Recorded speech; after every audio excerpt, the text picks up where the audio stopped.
Hey, everybody. It is Monday, February 10th. You're listening to the Mo News Podcast. I'm Moshe Wanunu.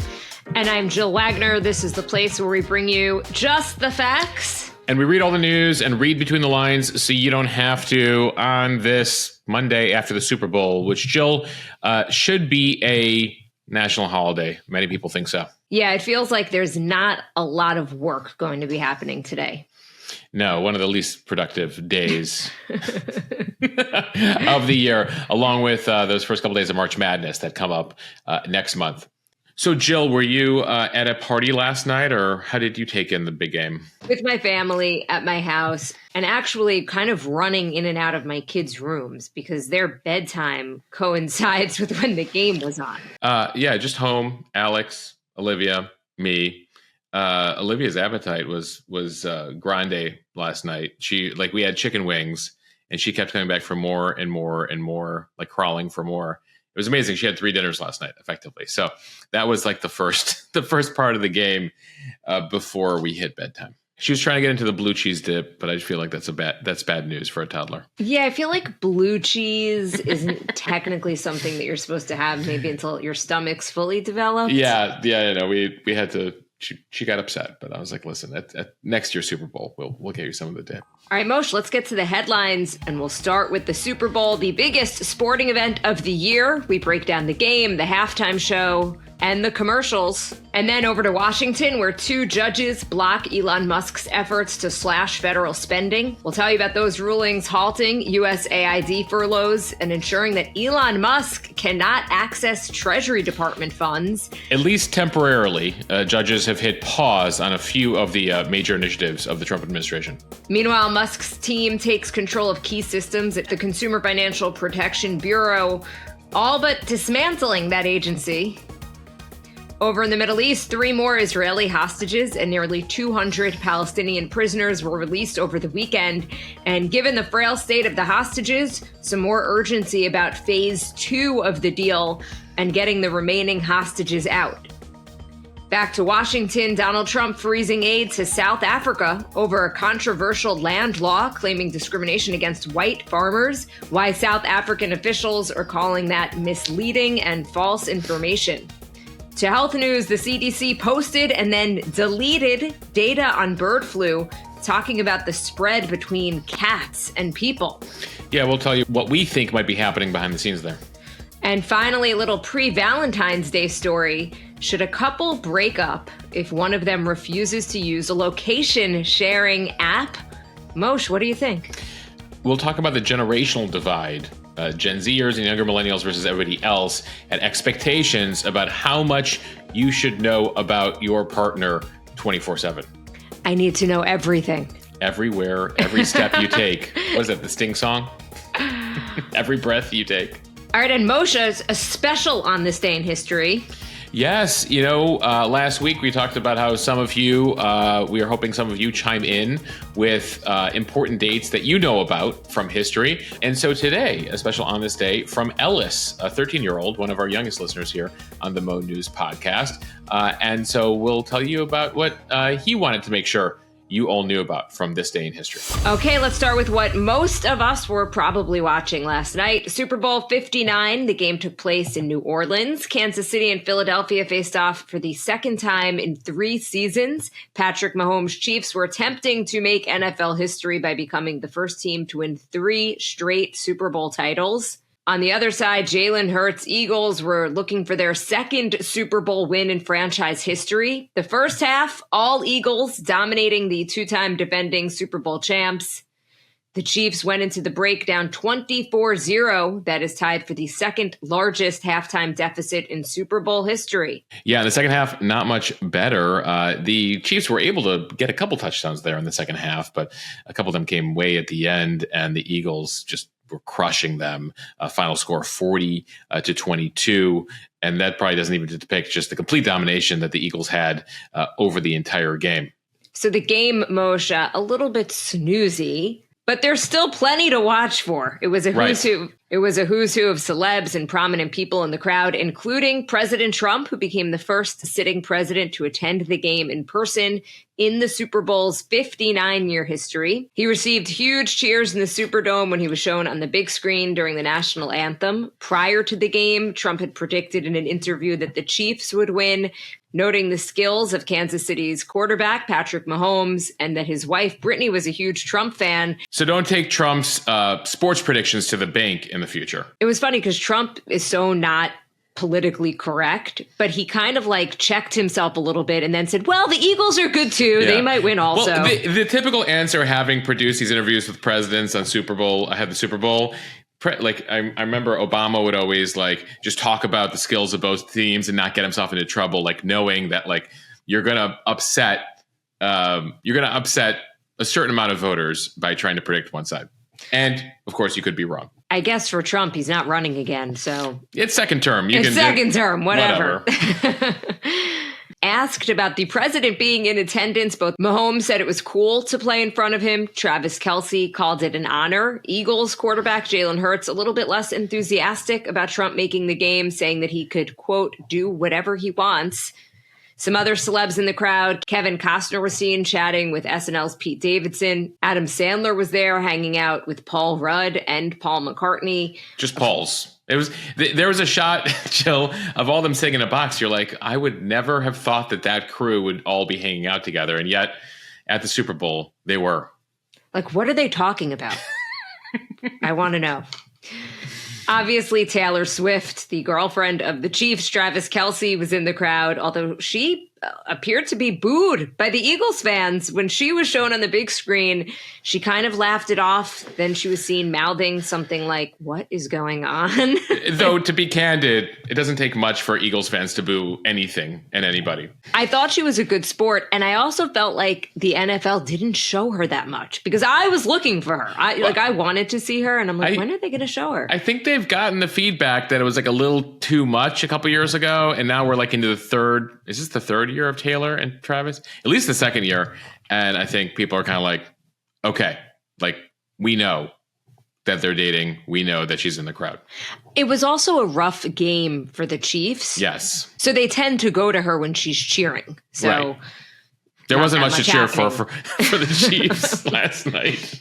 There was a fun at the top, is speaking of celebrities, they have started a tradition of having a kind of hometown fan, a prominent hometown fan, introduce each team at the top of the game as they run out. So they had Bradley Cooper, the actor, do that for the Eagles, and they had John Hamm do that for the Chiefs, each a native of those respective cities. Now to the halftime show, featuring rapper Kendrick Lamar. It was the first time the Super Bowl was headlined by a solo rapper. There was that big performance a couple years ago with all the various hip-hop stars. Among the hits he performed for the crowd, the very well-known Not Like Us. It is a diss track that takes aim at rival rapper Drake. It has a lot of obscenities in it for the purposes of the Super Bowl crowd, national television. There were a lot of bleeps and some track changes, including at some point in the lyrics where he accuses Drake of being a pedophile. In the actual song, they didn't do that in the Super Bowl performance. Jill, notably, and this is like for people who like are following this very closely, Serena Williams, the tennis star, was seen very briefly. You might have caught her for like a second and a half dancing as part of the halftime show on the field somewhere. Notably, Serena Williams once briefly dated Drake. So people are like, oh, she's Drake's ex dancing to Kendrick Lamar during the halftime show there. Though she also happens to be from Compton. So there's a connection there. Notably, I should add, Drake has sued Universal Music, the record label that actually represents both of the rappers, saying that the allegations in Kendrick's song are false. The label's promotion has defamed him and led to harassment. And you saw Kendrick make mention of that last night, saying, this guy likes to file some lawsuits, but I'm going to sing this song anyway. Drake has said that it's led to a lot of threats. He's had to pull his son from school as well. When I was watching the halftime show, I thought, is that Serena Williams? And then I of course, I went on Twitter and I realized that it was, but I didn't realize they dated. I just thought I didn't know that either, but you learn a lot of stuff from the people who really follow this stuff. By the way, Not Like Us won 5 Grammy Awards last Sunday. Song of the Year, Record of the Year, Best Rap Song, Best Rap Performance, and Best Music Video. Singer SZA also joined Lamar for a couple of songs, including Luther. In 2019, the NFL signed a deal with Roc Nation, the entertainment company founded by Jay-Z. And since then, the halftime shows have prioritized hip-hop and R&B. Yeah, a spokesperson for Roc Nation says that future shows could feature country stars. Some of the pushback that, as we were reading social media last night, I mean, the people who are big fans of Kendrick Lamar and follow that whole world are very into rap, like the performance, but then a lot of folks who are either not familiar with him or were expecting sort of the big shows that you see during typical Super Bowl halftime shows, lots of performers, more mainstream music, more guests, more dancing. There were a lot of people that were sort of like, blah, meh, not for me. So that's a bit of the feedback there, as you think about sort of the most prominent halftime shows in history, the most memorable ones. I don't see this one ranking very high on the list, at least based on sort of the initial feedback that we've seen. One thing that caught, I think, a lot of people's attention, Samuel L. Jackson. If you caught him, he was sort of like a MC type, circus ringleader. He introduced himself as Uncle Sam. There was a lot of red, white, and blue theme to the performance. So Samuel L. Jackson made a couple appearances during the halftime show. Emosh, call me old-fashioned or maybe just old, but I kind of need like a little bit more in these halftime shows. It was like, I don't know. I guess I'm not the target audience, but as you and I were talking before we did the podcast, we are the target audience, right? Yeah. I mean, we are it's everybody. The type of people who are watching the Super Bowl. It's half of America. So, I'm sure some of the pushback from the NFL for next year's performer will be like, can we go with someone that has more widespread appeal in the future? All right, Moshe, let's talk commercials. Advertisers shelled out up to $8 million for a spot during Super Bowl 59. Ad industry execs still consider the price tag worth it and argue that it's even a bang for their buck. We're still waiting on viewership numbers for this year. It'll likely be the biggest audience watching live television at the same time. Last year, more than 123 million people tuned into the Super Bowl. While advertisers have been spending more on digital, social media, and streaming platforms, traditional TV is still considered the most effective form of advertising, meaning it has the biggest impact, and brands really do see results because of the large audiences that are watching. All right, a couple of my favorites here. We had the Little Caesars commercial, which is maybe better known now as just the commercial featuring Eugene Levy's eyebrows. Yes. When his eyebrows flew on the baby in the baby carriage, I actually laughed out loud. Jill, that's when my daughter was still awake last night. So I was like missing some of those ad breaks. And yet that one was good enough to still catch my attention. I also had been looking forward to the Hellman's ad, which was kind of the remake of When Harry Met Sally with Meg Ryan and Billy Crystal. And I thought it was good. I think expectations were high, but I thought it was really fun and a cute take on the Katz's Deli scene. I also like the Uber Eats ad with Matthew McConaughey, where he was trying to pitch Greta Gerwig a movie idea about how football's always been all about the food. And then I thought the Pfizer ad was great, where they really focused on taking on cancer and specifically childhood cancer. Well, I'm sure they've had a lot of meetings at Pfizer the last couple of years with the pushback on the vaccine and pushback on big pharma. And so they're like, what we're going to go with? We're trying to cure cancer. Which, Pfizer's doing a lot of things, but I think the focus there definitely came out of, I imagine, a number of strategy sessions. If you work at Pfizer or were involved in that ad, let us know if you have any inside information there. Well, it worked. I mean, hook, line, and sinker. Right. But even for people who might have a negative impression of Pfizer and pharma, they're like, well, but they're trying to cure cancer. At least they say they are. Well, it was effective because you didn't really know what the ad was for until the very end. The Pfizer logo pops on. I'm sure that was intentional as well. They wanted for 59 seconds to really get you to a point before they threw the logo at you. Jill also liked the Eugene Levy ad. Interestingly, his old castmate, Catherine O'Hara, had an ad that I liked as well with Willem Dafoe, where they're playing pickleball for Michelob Ultra. I thought that was a lot of fun. This might have been when you were putting your kids to bed, but did you catch the ad with seal as an actual seal? The singer seal? I missed it, but we were kind of going back and forth on text with some of our favorite commercials. So I just watched it on my phone. Yeah. It was like hysterical. I can't believe he agreed to it. Well, first of all, it's like funny. He's like singing Kiss from a Rose. Like the song is like 30 years old at this point, right? This is a Mountain Dew ad. It's the singer Seal who's singing Kiss from a Rose as a seal. Can you imagine that pitch session where there's just like, the concept, guys, is this. It's Seal is an actual seal. Stay with me. I think it worked. What did you think? There's a reason I'm mentioning it. It's memorable to me also as like a child of the 90s, like Kiss from a Rose. That was a song. That was a hit. So definitely caught my attention. I like the Chris Hemsworth, Chris Pratt ad with Kris Jenner. All the Chris's for Meta Ray-Ban smart glasses. I don't know if I'm getting the Meta Ray-Ban smart glasses anytime soon, but I thought that was fun. They were mocking the $6 million piece of art of a banana duct taped to the wall, implying it was in her home. Apparently McConaughey, I imagine he does very well with the audience, because not only did he do that Uber ad, Jill, he was also in a Salesforce ad. So McConaughey doing double duty. I think Tom Brady was also in a few different ads as well. Interesting analysis. This came out of NBC last week. The Super Bowl is 3 times more effective than the average primetime ad for advertisers. And they've rated this with audiences. And this is why they say that you get more than the bang for your buck, even at $8 million for 30 seconds. One ad for the Super Bowl equates to someone seeing 450 spots during regular programming. So just in terms of how people Google it, research it afterwards, the audience, the chatter, you and I, how often are we talking about commercials on this podcast? Never. And I also can't remember the last time I've even watched a commercial. So I get it. I mean, this is the last place in the 2020s where you intentionally try to watch an ad, because it's even these days as they start to put ads into all the streaming products, etc. You learn to block them out for the most part. Back to the president who was in attendance, but he also brought back the tradition this year of the pre-game interview. This has been something that's been happening for about 20 years, though Joe Biden didn't show up last year, or I should say, I decided not to do the pre-game Super Bowl interview.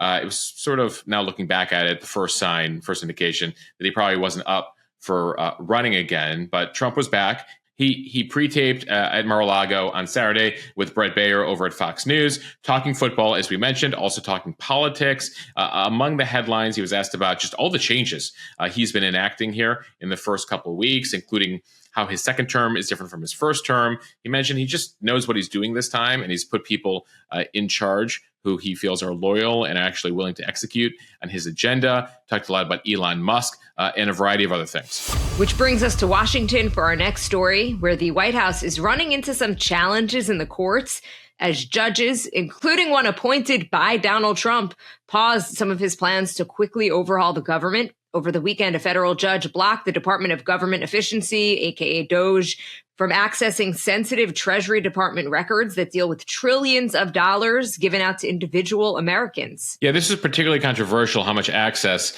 Musk and his team were having here. 19 Democratic attorneys general from across the country sued Trump, saying that his administration allowing the richest man in the world and his team, some of whom are anonymous, to access this information, which includes Social Security info, bank account information for Americans, was an overreach when it came to privacy and a number of laws. Well, a U.S. district judge agreed with that, issuing an order over the weekend blocking DOJ's access to the information. The judge actually added that any sensitive information DOJ employees had picked up from that Treasury system must be destroyed immediately. The temporary block is now in place until this Friday, when another judge hears the matter. Now, the White House reacted by saying this is judicial overreach. We had the right to do this. They're frustrated by this. Trump was asked about this over in that Fox interview yesterday. Elon Musk went so far as to tweet that the judge should be impeached. Keep in mind, the Senate can impeach judges. That's not happening here. But Paul Engelmeyer, the judge in this case, was appointed by President Obama. He's an Obama appointee. Musk says he should be impeached. J.D. Vance tweeted the following, which, has some folks concerned. This is J.D. Vance, the Vice President of the United States, writing after this ruling. If a judge tried to tell a general how to conduct a military operation, that would be illegal. If a judge tried to command the Attorney General in how to use her discretion as a prosecutor, that would also be illegal. Judges are not allowed to control the executive's legitimate power. Reading the Constitution, there are three parts of the government. Congress legislates, the executive enforces the law, and the judicial branch interprets the law. So this is some saying, J.D. Vance, what are you saying about the entire American system of checks and balances, that a judge doesn't have the right here to curtail executive power? That's something that's gone on here for 250 years and has been respected by all previous presidents.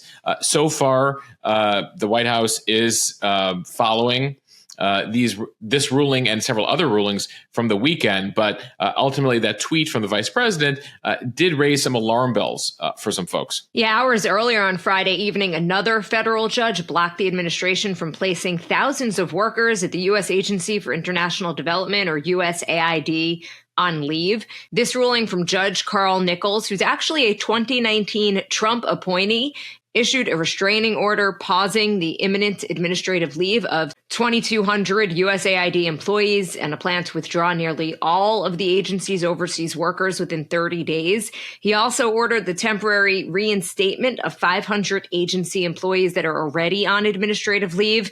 In his decision, the judge referenced accounts from USAID workers abroad who were cut off from government emails and other essential communication systems after that furlough announcement went out. Contractors in the Middle East said panic button apps on their phones were even disabled abruptly. Others feared they wouldn't be able to get essential security updates in their regions. Trump's administrative leave order would have given overseas workers just 30 days to leave their international posts, putting their spouses and children at risk. Many staffers abroad have been at their posts for decades and have no homes in the United States. Some would have had to pull their children out of school early. The judge said his order was primarily about the safety of employees abroad and the speed at which the administration was requiring them to come home. Yeah, the judge made a point in the hearing on Friday of asking the administration, what's the urgency here? Like, why do you need to end USAID overnight, potentially putting some of these employees, soon to be former employees, at jeopardy? The administration attorneys responded, we don't have to tell you. We've determined that this place, that USAID is not necessary anymore, and we've decided to end it immediately. The judge here saying, yeah, but these are Americans, some of whom are in places like Syria, Iraq, some of the more dangerous places in the world, and cutting them off just like this does put their security in jeopardy. So the judge here saying, slow your roll, Trump administration, on the ending of USAID. By the way, they made a point on Friday of taking the letters down, the signage down, duct taping over the signage down in downtown Washington there where USAID headquarters has been. But the judge, in a win for Trump here, declined the request for them to block the complete funding freeze that has shut down much of USAID's work. So the judge saying this is not a ruling on the overall Trump plan to basically take apart the agency. It's more about, again, the security and safety of the workers and this sort of overnight attempt to fire everyone immediately everywhere in the world effectively. So there is more time here for this case to be adjudicated. We just discussed the previous case related to Doja's access, and we did just discuss that case related to Doja's access to key treasury systems, which effectively pay out everything, trillions of dollars. And until last week, were only accessible by a handful of people with various security clearances for obvious reasons. So Trump was asked about this in the interview yesterday before the Super Bowl with Brett Baer at Fox, the annual presidential Super Bowl interview. And here's a bit of what he had to say, and you can hear Baer asking about the judge's ruling. We have to solve the efficiency problem. We have to solve the fraud, waste, abuse, all the things that have gone in the government. You take a look at the USAID. the kind of fraud in there, and you where found the money's significant going. things. Well, we're talking about hundreds of millions of dollars of money that's going to places where it shouldn't be going, where if I read a list, you'd say this is ridiculous, and you've read the same lists, and there are many that you haven't even seen. It's crazy. It's a big scam. Now, there's some good money, and we can do that through any one of a number. I think I'd rather give it to Marco Rubio over at the State Department. Let him take care of the few good ones. So I don't know if it's kickbacks or what's going on, but the people, look, I ran on this, and the people want me to find it. And I've had a great help with Elon Musk, who's been terrific. Bottom line, you say you trust him. Trust Elon? Oh, he's not gaining anything. In fact, I wonder how he can devote the time to it. He's so into it. But I told him do that. Then I'm going to tell him very soon, like maybe in 24 hours, to go check the Department of Education. He's going to find the same thing. Then I'm going to go to the military. Let's check the military. We're going to find billions, hundreds of billions of dollars of fraud and abuse. So you hear there Trump talking about how Musk isn't stopping at USAID. He's not stopping at the stuff that he's already been into, but he has a plan for Elon Musk to get into some of the more significant agencies in terms of spending, including the Department of Defense. As Musk and his team move to cut costs and make the government more efficient, there are federal workers sounding the alarm. Some federal government IT professionals telling The Atlantic that, quote, you can't unring this bell. Once these Doge guys have access to these data systems, they can ostensibly do with it what they want. They also said that disrupting these systems that were built across the span of decades does risk American safety and could potentially allow foreign adversaries to gain access. Trump voters, though, for the most part, feeling pretty good about what he's doing. On the Mo News Premium account over the weekend, we polled Trump voters. Many say they are feeling good and that this shakeup was needed. But there were quite a few people who say they are uncomfortable with how much power Elon Musk has and how quickly these actions are being taken. Yeah, we heard from hundreds of Trump voters and overwhelmingly very happy about what's going on, saying this is much overdue. This is bringing private sector oversight and reorganization and everything that we know that happens at various companies across America to the government, years, decades overdue. And some of them very happy that this second Trump term looks much more effective so far than the first Trump term. At the same time, some shocked by the speed here and uncomfortable with the richest man in the world having pretty open access to the systems. You know, the alternative here would be if, let's say, Kamala Harris won and she put George Soros and Bill Gates in charge of reorganizing the government. And then people were being told, don't worry, like you can trust Bill Gates and George Soros with your social security number and financial information, which is the retort now to anybody who's like, yeah, no, Elon Musk, fine. Like, well, how would you feel if it was politically different, if it was, some rich billionaire liberals in charge of your information? So, I think here, again, for obvious reasons, you have judges from across the political spectrum saying, let's pause here and figure out what's going on. Again, based on what Trump is saying, Department of Education is next. The Department of Defense is next. Pete Hegseth was out over the weekend saying, there's a lot of waste. And we should note the Pentagon hasn't passed an audit ever. And they get nearly $1 trillion a year as a budget. So there's a lot of potential waste in their systems that are unaccounted for, billions that are unaccounted for. And overall annual government spending, the Pentagon accounts for about 15% of all spending in the government. And in fact, it accounts for 50% of discretionary spending, meaning when you look at the majority of what's spent every year, which is between $6 and $7 trillion, the majority of it is stuff that is really untouchable. Social Security, Medicare, Medicaid. We pay $1 trillion in interest on the loans the government has taken every year. So about $1.5 trillion every year is actual government spending. 50% of that is the Pentagon. The other 50%, everything else in the government. So as they look for cuts here, the Pentagon will be super controversial to cut at because it's the military and national security, but there's a lot there.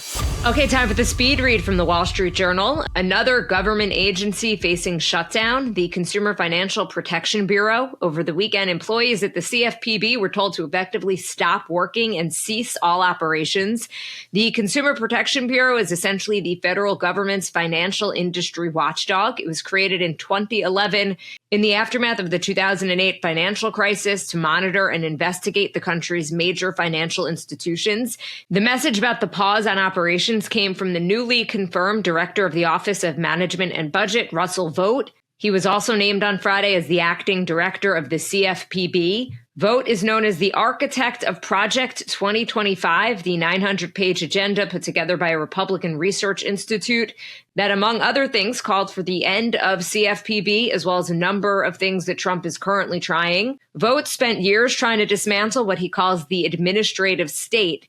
Meanwhile, on Friday, he gave Doge and Elon Musk access to all non-classified CFPB systems for review. The systems hold sensitive financial data about the nation's banks, as well as consumer complaints that also contain sensitive information. So this agency cannot be closed without congressional approval. Senator Ted Cruz has now said that he would advance a proposal to cut CFPB's funding. That being said, Vogt does have the power to halt the group's activities, weaken its regulating power, and soften some of its supervision of banks and lending institutions. Yeah, it's as simple as this. He was confirmed as the head of the Office of Management and Budget, which is a key role in the administration. They threw him a CFPB. And as the head of CFPB, he can say, hey, my budget is zero. Everyone can stay home. That's his power. So even though CFPB not officially closed, effectively closed as of today, the homepage now showing an error message. It's reminiscent of what took place last week with USAID. On Friday, Musk tweeted simply, CFPB RIP. And we should note this has been a thing, and I should add that CFPB has been something that a number of Republicans, including Elon Musk, have been against for a while. Back in November, Musk tweeted, delete CFPB. Musk now has a number of key allies inside CFPB, access to the staff directory, and ultimately here something explicitly. They say openly that they don't think that this department, this agency that was created a decade ago, just over a decade ago, should be a part of the government. The critics, Elon, Donald Trump, among them, argue that there's insufficient accountability here because there's a single director and they receive their funding from the Federal Reserve, not from Congress. They accuse the CFPB of what they say is overreach, using aggressive enforcement tactics against banks, businesses, and other institutions. And they say that the investigations they pursue or have pursued in recent years have been politically motivated. So they feel that the whole thing is a waste and it shouldn't exist. And obviously it came out of that Great Recession in 2008 as a way to try to bring accountability to some of these financial institutions, because what the SEC was doing and other parts of the government are doing were deemed insufficient. The advocates here, which were both Democrats and Republicans about 15 years ago, said there was no single federal agency that had consumer protection as its primary focus, that the responsibilities were fragmented across multiple agencies, and they wanted to put it in a central place. And they have achieved a number of things over the last 15 years. The CFPB and people around the CFPB who advocate for it say that they've saved consumers more than $20 billion. You can actually credit the CFPB with a number of things that are now available to you when you log in to your credit card and you see what you owe. There's a lot more. They've enforced new rules on the credit card companies and the banks in terms of what they tell you and the information they owe you, especially if you're in debt. So that's what the CFPB has been up to. Ultimately, again, it appears they're in the crosshairs of the Trump administration. And as the team over at Doge is looking for cuts, the budget over the CFPB is about $700 million a year. Again, that money doesn't come from Congress; it comes from the Federal Reserve. So sort of you can draw a more indirect dotted line back to the consumer, but ultimately this is something that some of the major supporters of the president, they've never been a big fan of it. And Jill, we heard from people over the weekend who've interacted with the CFPB for and against over on the premium account. Companies, someone who was a tech exec who went in there and said that he was not impressed and he won't miss the CFPB. But then we had some people who say they've actually saved my mother money. I've had a good experience and I liked their core mission. All right, to some international news from Reuters. 3 more Israeli hostages were released from Hamas captivity over the weekend after 491 days. Health officials have said they are suffering severe physical and mental deterioration caused by malnutrition and prolonged untreated infections. 52-year-old Eli Sharabi, 34-year-old Or Levy, and 56-year-old Ohad Ben Ami were released to the Red Cross after a propaganda-filled ceremony in Gaza. Hamas, as we've seen, has staged these release ceremonies during each of the handovers, with some hostages forced to speak in front of large crowds with thousands of Palestinian attendees. There are celebratory songs by Hamas and declarations of victory over Israel. Despite the massive destruction and high death toll in Gaza, the Israeli men in this latest release looked emaciated and unsteady on their feet. They were paraded through Gaza and then taken back to Israel for heartfelt reunions with their families. Ben Ami was reunited with his wife and 3 daughters. His wife at one point was also a hostage, but she was released in the first hostage deal back in 2023.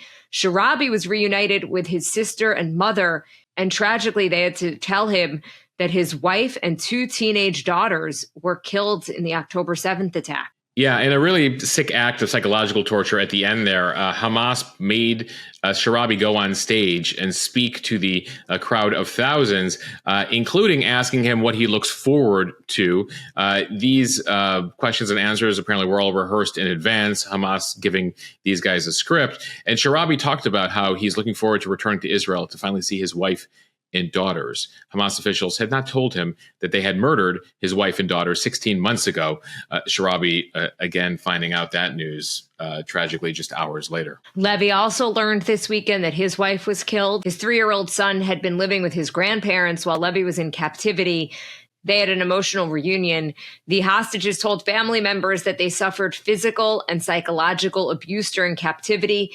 They say they were given as little as a quarter of a piece of pita of food per day. Israeli Prime Minister Benjamin Netanyahu sounding the alarm about the severe humanitarian concerns with how the hostages were treated. The Israeli foreign minister accused Hamas of committing crimes against humanity against these civilian hostages and said the recently released hostages look like Holocaust survivors. Yeah, they made a point of noting, too, that the Hamas fighters all look very healthy and well-fed, while the Israelis, in this case, the 3 Israeli men, all were bones. So this was just the latest exchange. In exchange for the 3 hostages, the Israelis released 183 Palestinian prisoners. That's been part of the demands here from Hamas.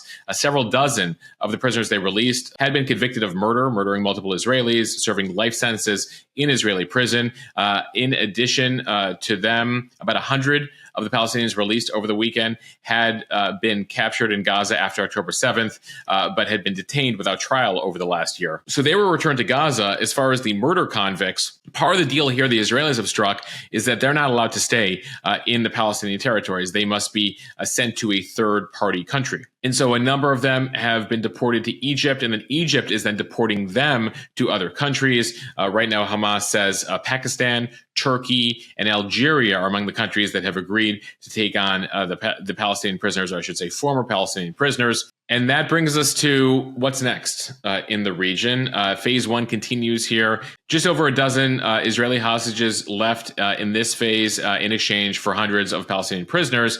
But then there's phase 2, which is still being negotiated here. Israel's been very frustrated with these ceremonies, the propaganda ceremonies, the Red Cross participating in them, the Red Cross not really commenting here, but they've sort of kept their head down and are sort of doing whatever it takes. They haven't demanded in serious public ways to see these hostages over the last 16 months. And then they partake in these ceremonies where they sign documents on a stage next to Hamas. So just a lot of frustration from the Israelis on what to do next. At the same time, there's concern within Israel, given the state of the hostages that were released over the weekend, renewed urgency about just getting a deal done here for phase 2. If this is a sign of how they've been treating some of the men who are in very dire straits, it looks like. Hospitals reporting over the weekend that they're very worried about the condition these 3 men were in, and they're going to need a lot of medical care in the coming weeks and months here. Meanwhile, a Hamas delegation was in Iran over the weekend, meeting with the Ayatollah there. The Ayatollah congratulating Hamas on what he said was a victory over the United States and Israel. So still, Jill, a lot going on. We come off the news last week of Trump's Gaza proposal. And that's going to be taking on renewed focus this week with the King of Jordan set to be at the White House, as well as Egyptian leaders. From CNN, Donald Trump signed another executive order Friday night aimed at freezing aid to South Africa. The order criticizes a controversial South African law aimed at alleviating the country's issue with land ownership inequality after the end of apartheid. Trump says the law allows the South African government to seize farmland from ethnic minorities without compensation, namely affecting white farmers. Trump said the U.S. would not give foreign aid if South Africa maintains these policies. He calls them human rights violations. The South African Foreign Ministry called Trump's move a campaign of misinformation and propaganda that does not recognize the country's painful history of colonialism and apartheid and the ensuing inequality it caused. After the country's first democratic elections, there were land redistribution and retribution policies put into place as a response to the previous apartheid policies, which allowed white people to forcibly remove non-white people from their land. But South Africa's president has denied the land confiscation accusations that Trump made. The recent order could affect hundreds of millions of dollars of assistance to South Africa. Yeah, so just a reminder here, apartheid was that system of government that South Africa had between the late 40s and early 90s, all-white government, and it dictated that non-white South Africans, the majority of the population, Black South Africans, were required to live in separate areas from whites, use separate public facilities, a whole variety of things. And ultimately here, South Africa is still dealing with the fallout from that decades later. Among those who are very critical of South Africa's attempt to try to make things equal again by at times taking away land from white South Africans, Elon Musk. He happens to be South African. Now, no direct line here, at least the president hasn't said that publicly, but Elon Musk has been critical of the South African government for a while here. And so, many people are looking and saying, why else would Trump be so focused on South Africa and this particular law at this moment? As far as ramifications here, the U.S. sends about $440 million a year to South Africa. That actually includes a significant portion of that is part of USAID. So with the USAID freeze and the dismantling of that agency, they are already set to receive a major cut there. Trump is also changing visa law here to allow white South Africans to move to the U.S. if they want to. Many have said not necessary. We're going to stay down in South Africa. But South Africa in recent years has developed a closer relationship to Iran, to the Russians. They've been very involved in sort of creating the alternate leadership structure globally called BRICS. They're the S in BRICS, Brazil, Russia, India, China, and then the S is South Africa. We've talked about that before on the podcast. So ultimately here, just one of the many moves, Jill, that we were tracking this weekend. All right, so some health news from the New York Times. A bird flu update. Bird flu increasingly concerning epidemiologists and medical officials across the country. Over the weekend, the C.D.C. put up a post about bird flu and then mysteriously deleted it shortly after. We learned that it had to do with a Trump administration pause on federal health communications shortly after the inauguration.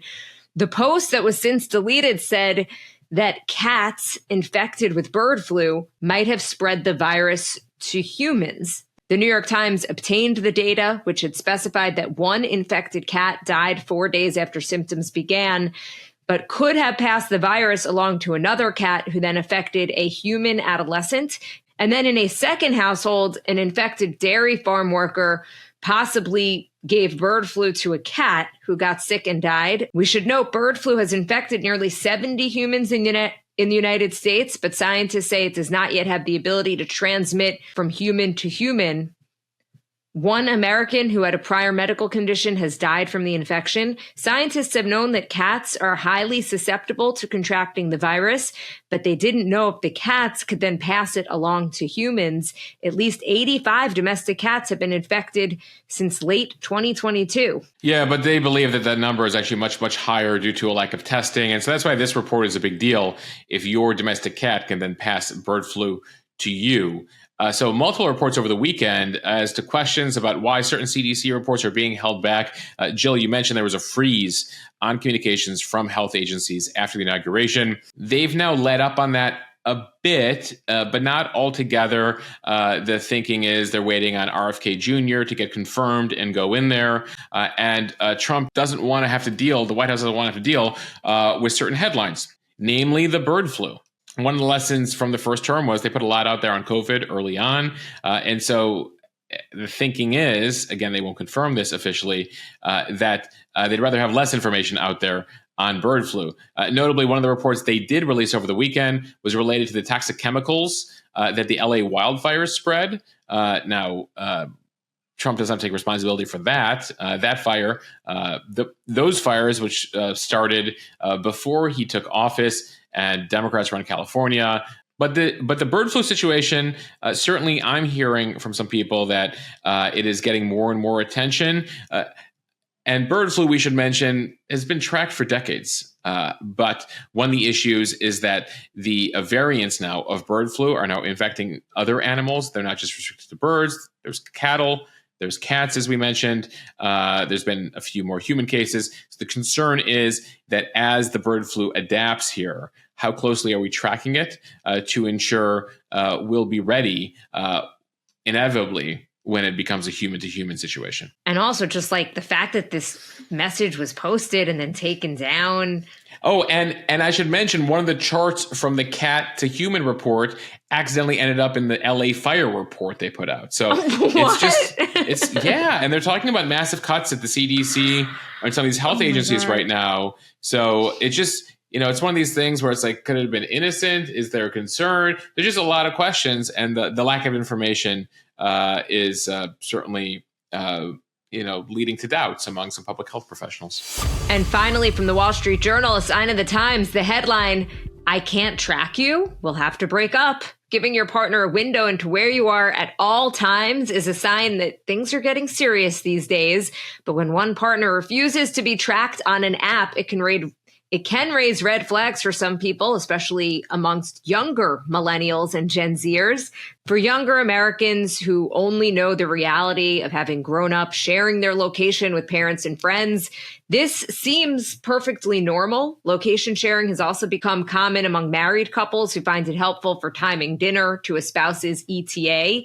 For new couples, though, the decision to share locations is not always easy. 21% of respondents to a survey conducted last month of 1,000 app users who are dating or in committed relationships say it is a deal breaker if a potential partner is not willing to share their location. Yeah, so this was a survey done by Life 360, which is one of these apps where you can share your location. And so there's 20% overall. It's 30% among Gen Zers who say that not sharing your location is a relationship killer. Almost 60% of participants in this survey said sharing locations signals that a relationship is official. They went through varying examples here in the Wall Street Journal story. One woman saying she broke up with her boyfriend 3 months ago because he didn't want to share his location. They had been dating for 4 months. Apparently, she demanded it of him. He refused. She broke up with him. And she says she's more than willing to share her location, saying, "I have nothing to hide." Now, notably, this is not just young people. This is people of all ages, including people who've been divorced of all generations, especially if the divorce or the issues in the marriage were related to a lack of trust or something of that matter. At the same time, there are people who say that ultimate trust is knowing you don't have to demand your partner's location. Jill, are you guys all tracking each other's locations in your household? No, Moshe, we don't track each other's locations. I have absolutely nothing to hide, but I just think it is generational. I would never ask to track my husband, and I don't think he would ask to track me. It's just not really, I think, where I am right now. What about you? Well, we actually had that conversation. I am also, as an elder millennial, I never really thought of it and didn't grow up with it. But then when I started dating Alex, she, I think for convenience, said, "Can you share your location with me?" And I pushed back, and it was more for me. I mean, I had nothing to hide, but it was more, I was reluctant because, I was like, I'm independent. That's infringing me. And I had also been single for a very long time. So I was like, wait, I'm in a relationship now. And my partner wants to know where I am all the time. What's up with, what have I done to breach your trust? And so I think actually, as we were preparing this story, I asked Alex, I was like, what ended up happening with that? Because now we're all on the same, now we track each other's locations. I go, how do we get from, yeah. I go, how do we get from there to here? And she goes, at some point you just realize like, why do I care at this point? Like, fine. Like, you have, because I also have a tendency to say I'm on my way home when I'm not actually on my way home, like when I'm like still in the office. So I think for Alex, she found it like for dinner prep, for like life prep, like, where is Moshe? She's also like, Moshe, do you know the number of text messages that you save yourself in life by just sharing your location with me? So I'm just like, oh, is he near the grocery store, or is he near this, or is he going to be able to do that? And so we, in this household, all track each other's locations. And like, there have been a couple times where I'm like taking care of Olivia and I'm wondering when like Elle is like on her way home, and like I pull up the app and I'm like, oh, like she's moving really quickly up the FDR. Like she's clearly on, she's in an Uber right now on her way home. So we have found it logistically, planning wise, to be convenient. And, again, like with my wife, sure. Like, Wait, do you remember, Moshe, when we were at the NATO conference in D.C.? And I think we had spent, like, we were together from like 5:30 a.m. was the end time for the day. And then like we were about to record the podcast in the evening. Yeah. And I got a message on my phone that was like, there is an air tag that has been near you for 15 hours. Oh, right. Because we also have a few air tags. I mean, in strategic, in like suitcases and backpacks. And so like I had one in my backpack, and your phone got alerted to the fact that like you had been with me so long. Somebody thought they had like slipped, like I guess Apple wanted to make sure, you knew somebody may have slipped an air tag onto you. Me. Yeah. I was like, oh my God, Moshe, you're like, it's probably mine. It's my backpack. I've been next to you all day. All right. Very looking forward to this special On This Day in History. Yeah. So on this day in history, we begin with Ellis Sobers. He's 13 years old. And he wanted to make sure we added this. And I should note, this is from February 9th, 1995. So technically Sunday, but we appreciate the entry, and it's an important mark in history. On this day, 30 years ago, Bernard Harris became the first black man to walk in space. He had a medical degree. He had worked as a flight surgeon for NASA. And he'd actually researched how human bones react to spaceflight and how bodies adapt. So his flight was also one of the first flights where Americans and Russians cooperated after the end of the Cold War there in the mid-90s. So given that it's Black History Month, and given that it's an important piece of space history here, wanted to mention that. So thank you, Ellis, for submitting that as one of our listener submission this day in history. So that happened 30 years ago yesterday. As far as on this day in history, February 10th, going back to 1949, Arthur Miller's Death of a Salesman opens up on Broadway. That's one of the more famous plays of all time. Rod Stewart with one of his big hits out today in 1979, Do You Think I'm Sexy? It reaches number one. It reaches number one on the Billboard charts. A movie that my brother and I probably like literally destroyed the VHS by playing it so many times. Billy Madison. Billy Madison turns 30 years old today. The Adam Sandler movie premiering on this date in 1995. Moshe, you ain't cool unless you pee in your pants. Jill, there's like some of those quotes, Jill, will be with me till the end of time. O'Doyle rules. Stop looking at me, Swan. My husband, I think, is like you. He like quotes these movies all the time as if they just came out. And like they like just knows all of these lines. I think I've seen research that, and I think it applies to music, but I think it probably also applies to movie quotes here, that the pop culture you are exposed to, like middle school, like basically like age 10 to age 16, like that sticks with you, both in terms of like why you think that's the best music of all time. I think we've been through that chart. Like literally everyone thinks the best music came out while they were in high school and like stands by that. And so, I think it probably applies to movie where it's just like there's a part of your brain that's forming at that time where it's just all that stuff sticks with you. I also think that when we were younger, we would just watch these movies so many times. Right, because we didn't have Netflix. There was no Netflix. So like you owned a few movies, a few VHS or DVDs, and then you just watch them over and over and over again. Okay, well, thanks for listening to us over and over and over again. Thank you for... By the way, Jill, it's one of the reasons why I have the clip that I often put up on Instagram of that academic decathlon scene at the end where Billy Madison has like some inane response and the judge says like, Madison, like, Mr. Madison, what you've said is one of the most insanely idiotic things I've ever heard. May God have mercy on your soul. And it works, honestly, for the news cycle pretty frequently. It's pretty generic. I feel like you can use it for most things. I award you no points, and may God have mercy on your soul. All right, everyone. That's a wrap. That does it for us. Thank you again for listening. Share this with your friends. Follow us, subscribe so you don't miss an episode, and review us in the App Store. See ya.